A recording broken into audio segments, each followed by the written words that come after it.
So I'm going to do a quick modification to that Corvette right there. We're putting in a ls1 style water pump. We have the 5.3 truck water pump in it right now. So I have to modify this one to go into the Corvette, which will be plugging these two, putting a port here, or well, maybe here. I'll probably end up putting it there, and putting another port down here on the bottom for the heater. And we also have to space it out to meet. So this is like a 5/8 or 0.7 thick spacers, and they give you bolts with it, gaskets. The water pump came with gaskets. So to make this work, right now what I have is the truck style, and what I don't like is how it has to come up here. The radiator's down here, so get down level with it. Maybe you can see how this is above the radiator, so you get air trapped up here and it just doesn't flow as good. Whereas if you put the ls1 style, it's just going to come out flat about 5 inches lower, which is actually lower than the top of the radiator. So let me get this one off. It's been working for a while. It just, I don't think it circulates as good as it should be. So I'm going to take the old one off and show you all the difference. So on the left here we have the truck water pump, which, as you can see there, I shaved this off and tapped those holes after I pulled these out. Just a pair of vice grips, and wiggle them, yank them out. And then you can tap these holes, which this one is a 1/2 inch NPT tap. This one is a 3/8 NPT. And then the one down here, I drill it out and use a 1/2 inch NPT. And on this top side, you can see I just drilled it and used a 3/8 NPT. So we're going to take these out and put them in onto this one, yank these out and put these plugs into here. And I probably will shave this down some. Okay, so I moved up here to the shop, so I put it in the big vise and take these out. You want a good pair of vice grips. Grab a hold of them and a good vise, and it just pops right out. Get that one off,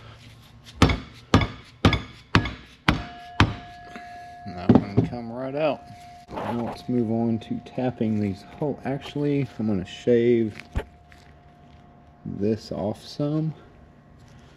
I'm just looking to make sure I got enough material there if I do that. So let me go cut this off a little bit. Okay, we just ran that across the bandsaw. There's that piece. Took off that much. A little over 1/4 inch. Okay, I'm going to take these out. As you can see, the 3/8 NPT is going to be the smaller one, and your 1/2 inch is going to be the larger one. So we're going to pull these out, tap these back in the vise. I put a little WD-40 on there, and we're going to do this front one. Just going to kind of go slow and as straight as possible. should kind of straighten itself up. Tap will go through the back side some.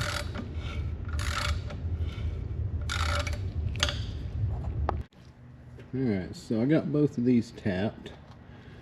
You'll run the tap in, then run it back out and check and see what your depth is before this gets snug. You don't want to run the tap all the way through past these threads, or this plug will literally just screw all the way through. So kind of run some threads and check it as you go. And same with this one, because it's a little, the hole is a little on the larger side for the threads, so you got to be very careful how deep you thread it. Now we're going to drill a hole right here for our other outlet that's going to be for this one. It's going to take the place of this one. This one we are using a 9/16, which is a little smaller, but you just want to be careful. Okay, so you can see there's not a lot to make threads there, so you want to be very careful with this one. Make sure, yeah, it'll start. So we're going to tap this one really slow. Okay, so I ran some threads in here. Get it started again. Kind of chase them as we go. We're getting about one thread right now, so I definitely need to get some more threads on it.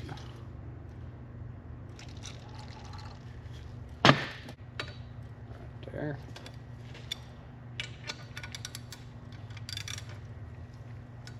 It's easy. So I'm going to go about 2 or 3 more threads.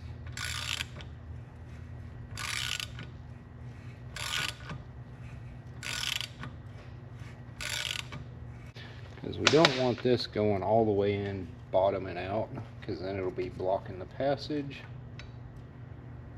You just want it to thread a little more than that. About 2 threads. I'll grab a wrench on this.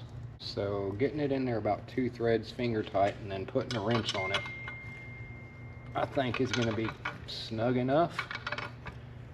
I'm pretty sure that's going to work. We'll put some pipe dope on that and it will be sealed up.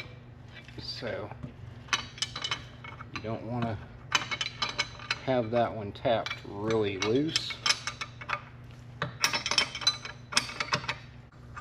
We're only going in about that far. Now we got to do, I'm just going to have this one sitting there so we won't lose it.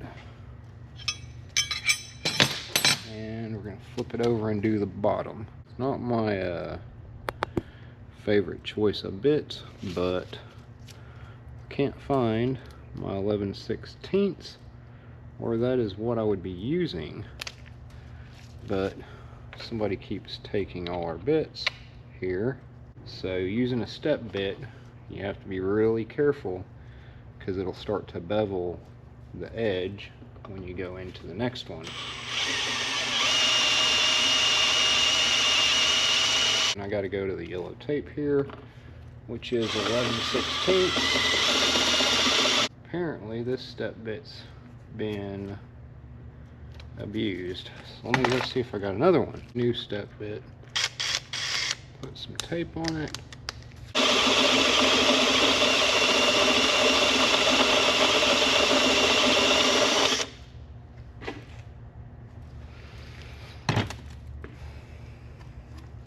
Okay. I think I can get that started. It's going to be a tight thread, but it will work. A little bit of oil.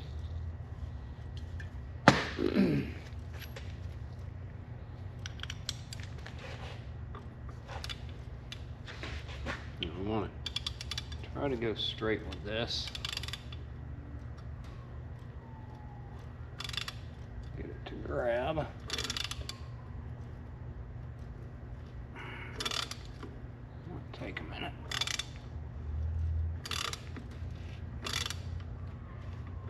Good thing is this aluminum is really pretty soft.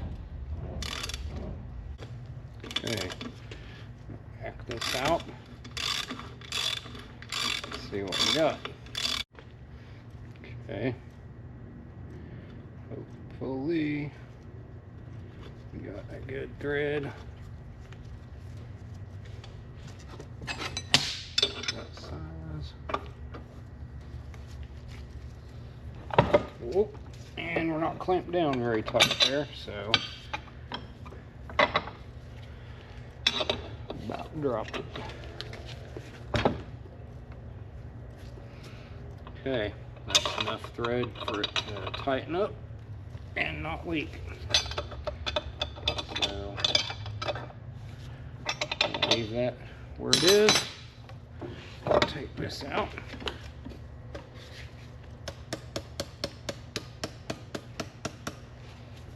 Get some of this aluminum shavings out of here.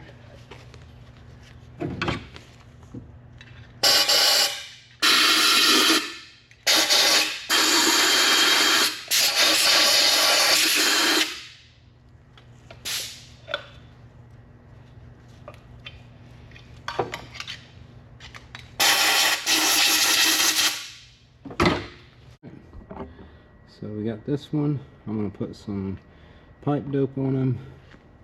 This one and this one we got put pipe dope on and tighten them up, same as that one. And then I'm going to put a gasket on that, tighten it up, and it will be ready to go back in. So let me get back to the house. And what I used for putting in the plugs and the little outlets was thread sealant.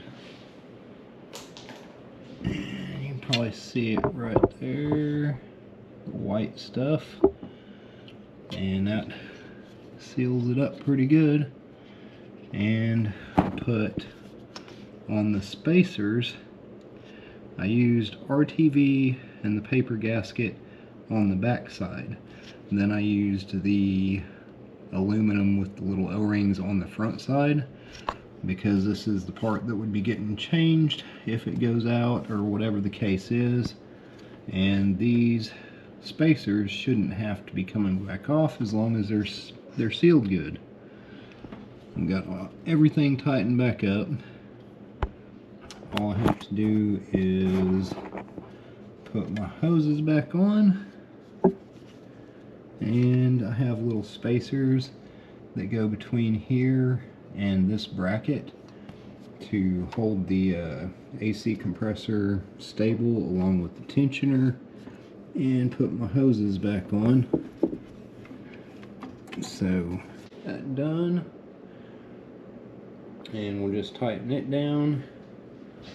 This one here gonna be a little different. So, which I'm crimping it right now, so I don't have to cut it back right there.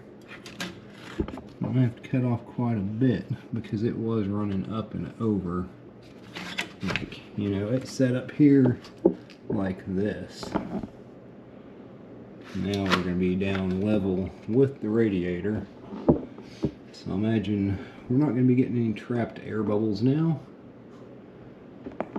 I just got to put it back, finish putting it back together, get my heater hoses back on.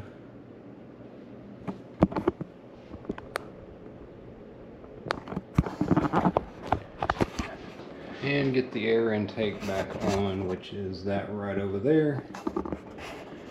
And we're done with this one. So hope that helps somebody out in getting the ls1 style water pump to fit inside here.